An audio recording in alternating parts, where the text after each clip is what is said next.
Fourscore and 7 years ago, our fathers brought forth on this continent a new nation, conceived in liberty and dedicated to the proposition that all men are created equal. Now we are engaged in a great civil war, testing whether that nation or any nation so conceived and so dedicated can long endure.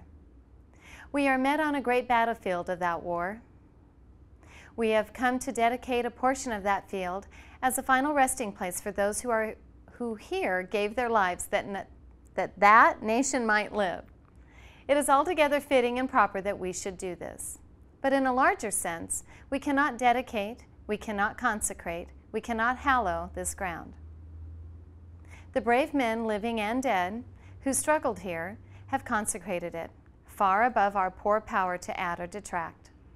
The world will little note nor long remember what we say here, but it can never forget what they did here. It is for us, the living, rather, to be dedicated here to the unfinished work which they who fought here have thus far so nobly advanced.